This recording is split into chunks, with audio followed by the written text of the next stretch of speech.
Hello বন্ধুরা, কেমন আছো তোমরা বলো? আমিও ভালো আছি।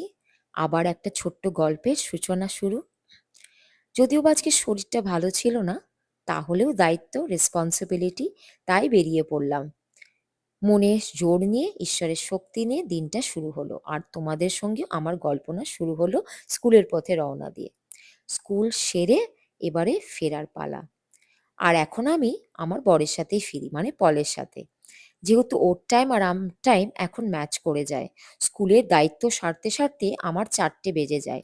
ততক্ষণে ওরও বাড়ি ফেরার সময়, মোটামুটি ৫টায় ওর ছুটি হয়ে যায় আমার ওর কাছে আসতে আসতে। তাই দুজনে মিলে আমরা একসাথেই এখন একটু বাড়ি ফিরি, একটু স্ন্যাক্স খাই, একটু চা খাই, কোনো কাজ থাকলে সারি। আর ওর স্কুটিতে আমার ফিরতেও খুব কমফোর্টেবল ফিল হয়, যত না মেট্রো, অটো এগুলো চেঞ্জ করে করে আমাকে আসতে হয়। আর এদিকে দেখছো আমার কোলে কি ভায়োলেট, ও নাকি খুব কান্নাকাটি করেছে আজকে, তাই একটু কোলে নিয়ে আদর করলাম। আর তারপরে চলে গেলাম কিচেনে ছোট ছোট দায়িত্ব সারতে। সারাদিন কত যে কাজ পেন্ডিং থাকে বুঝতেই তো পারো, সারাদিন থাকি না। তো সমস্ত কাজ তো করতেই হবে। তাই টুকিটাকি বাসন গুছানো, কাপড় গুছানো এগুলো বিকেলে এসেই সেরে নিই। আর এদিকে মা মা বলে ছেলের অর্ডার, খিদে পেয়ে গেছে। চলে গেলাম কিচেনে, ওর জন্য একটুখানি শিক কাবাব করে দিলাম।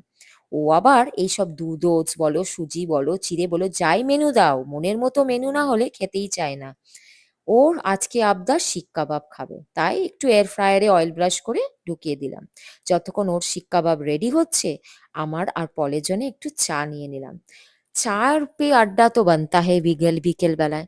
তো একটু ব্ল্যাক টি করে নিলাম দুজনের জন্যে। আমি একটু মিল্ক টিটা অ্যাভয়েডই করি, কেন আমার ইনডাইজেশন হয়, খুব শখে পড়ে বাইরে একটু খাই। আর এই যো চায় পে আড্ডা, বসে গেছি আমরা দুজনে।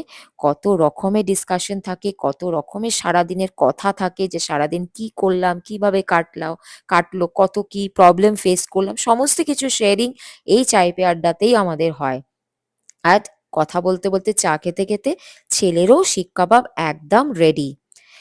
উনি বসে আছেন টেবিলে, ওয়েট করছে, তাই সাহেবের জন্য সুন্দর করে ছোট ছোট কেটে ওর সামনে দিলাম। ও বেজায় ভালোবাসে এইগুলো খেতে। ব্যাস, আবার কি, মন খুশি করে বিকেলের স্ন্যাক্সটা হয়ে গেল। আর মেয়েদিকে পড়তে চলে গেছিল, ওর বাবাই ছাড়তে গেছিল। ততক্ষণে আমি সন্ধেবাতিটাও সেরে নিলাম। কেন, সারা দিনের পর তাকে ধন্যবাদ না দিলে তো চলে না। রাতে যদিও বা আমি তার সামনে দাঁড়িয়ে সারা দিনের ধন্যবাদ জ্ঞাপন করি, কিন্তু বিকেলের সন্ধেবাতিটাও তার সাথে একটু তো গল্প হবে, সারাদিন কি করে কাটলো আমার। তারপরে আবার কি, ছেলের এক্সাম সামনে, যদিও বা এখনো রুটিন পাইনি, তবে তো রেডি তো করতেই হবে। তাই যত টায়ার্ড থাকি না কেন, ওকে একটু বিকেলে পড়তে